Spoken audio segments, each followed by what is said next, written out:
Hi guys, Puddin from BIAworldofwarships for a game for you and my Tier 10 Japanese battleship, the Yamato.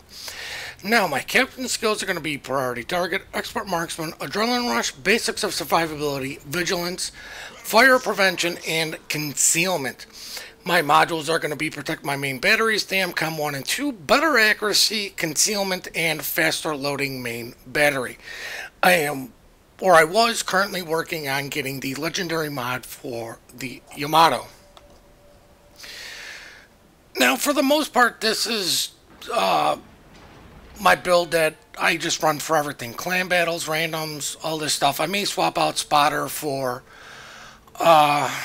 Fighter, but the Spotter plane I've been mainly using to try to get better for clan battles where you're going to use it a little bit more. Now, as you can see, I am divvied up with the Sneaky Snake and the fabulous, the myth, the man, the legend himself, Mr. Rabadoo.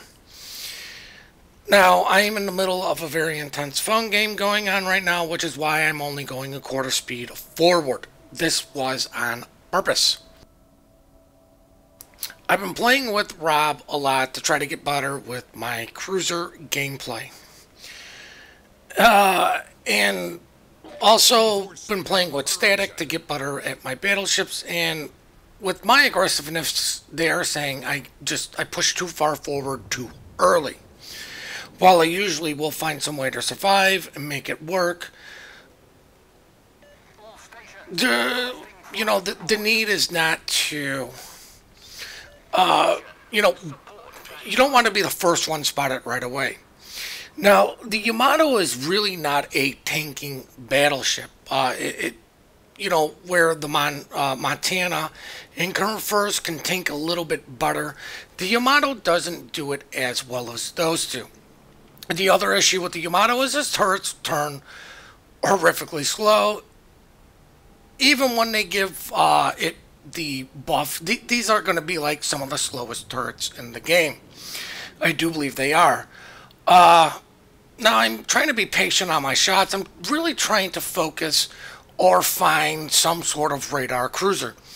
But as you can see, just how long it took these things to turn that little distance to where the Montana Curvers could have done it a little bit faster. As poor Sneaky takes torpedoes while in smoke. I do not believe he was sitting still, but still, Destroyer in smoke died to torpedoes. Now, unfortunately, we did lose him, so that kind of means we've lost somebody we can't count on for vision. But as you can see, I'm still going to try to focus on the cruisers. Now, the other thing with the Yamato is, to me, the shells just feel a little bit slower than they do with, like, Montana, especially the Curve First. So, some of these range shots or on these quick, faster ships, you do need to give a little bit more lead than you would normally have to. But I'm still trying to punish something that is broadside, even though they don't need to be broadside for Yamato to punish them, because it is the LOLpen machine. Enemy cruiser foundered. There isn't a single bow armor in this game, with the exception of Moskva, that really can reliably bounce these shells.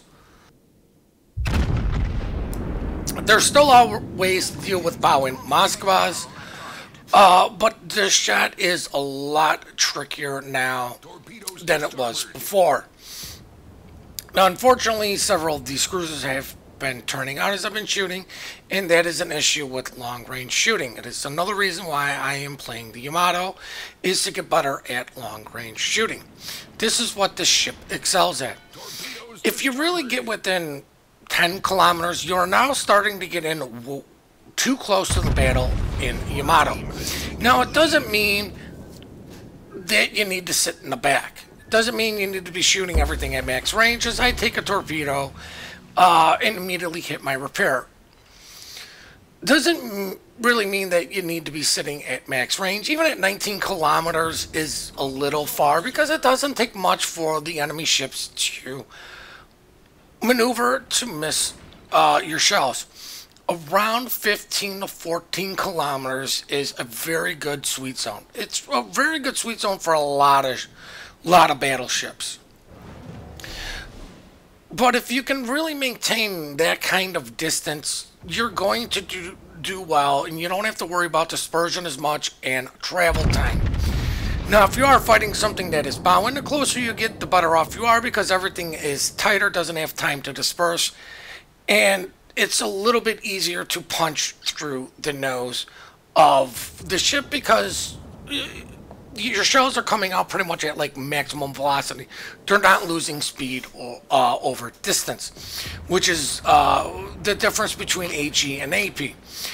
AP, you lose some of the penetration at range.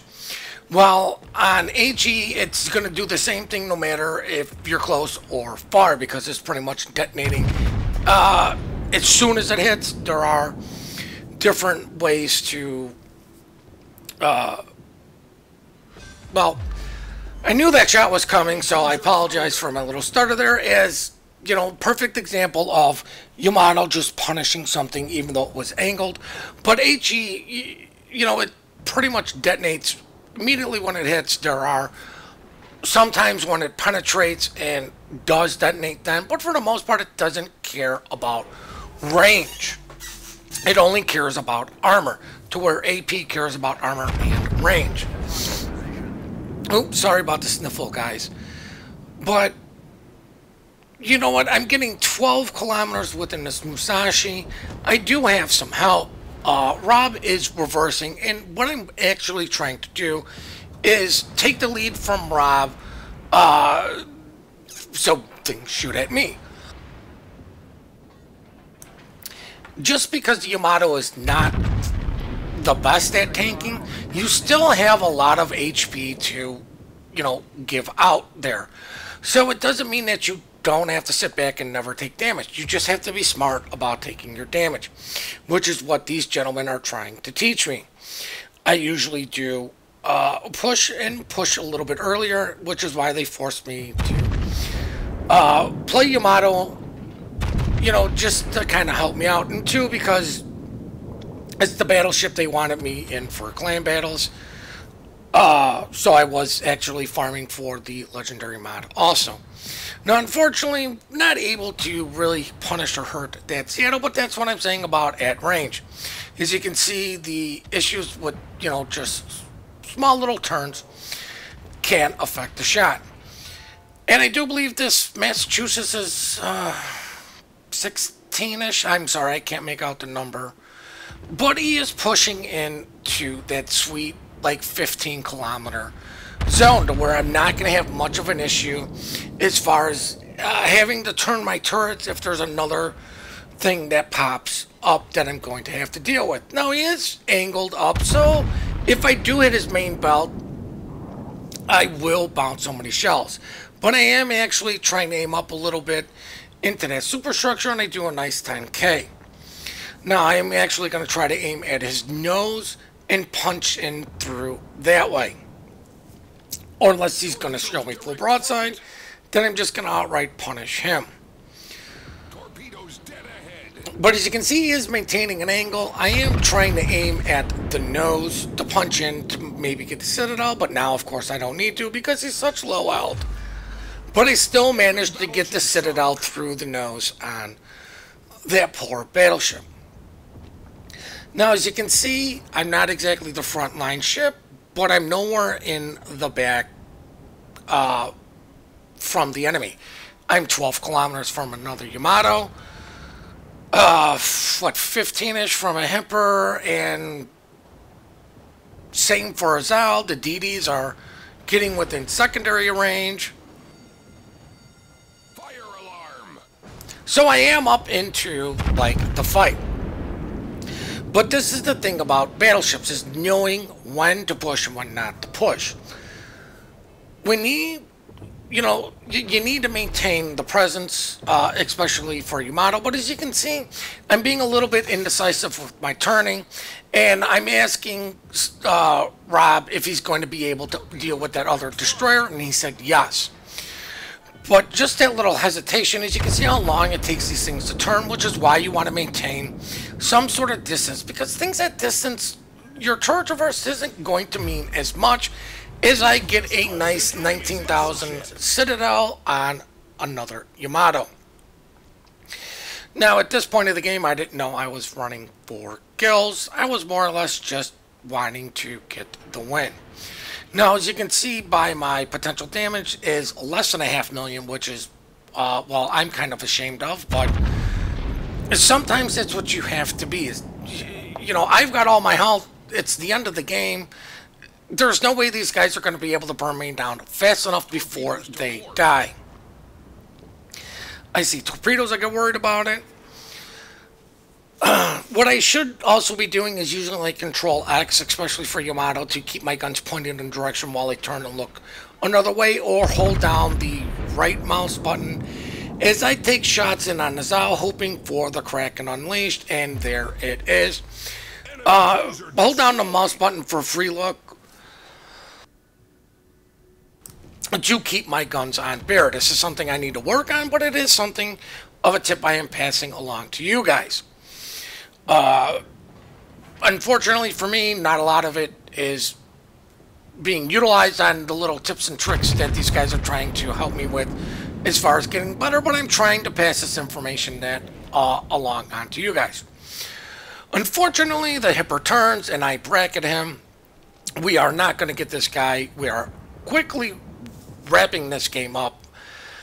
And at this point, guys, we're going to check out the post-battle results. Now, I hope you guys really did enjoy this replay. I do hope you enjoyed the insight into what I'm trying to do, what I was trying to do to get a little bit better. But this is the reason why I picked the game, is because Sneaky died right away and came in dead to last. And I'm not doing it to bust Sneaky's balls. I'm doing it to showcase you guys. Even somebody as great as Sneaky sometimes has really, really bad days. And sometimes people not as good as Sneaky have some really, really, really good games, as you can see by the scoreboard for me. I really do hope you guys enjoyed this replay again. We do appreciate all the support you guys do give us. We do love the replays you send us. The email for that is in the description down below. Please remember to compliment good teamwork, good team play. We are quick to report, slow to compliment. And on that note, guys, please hit that like and subscribe button and have yourselves one heck of a great day.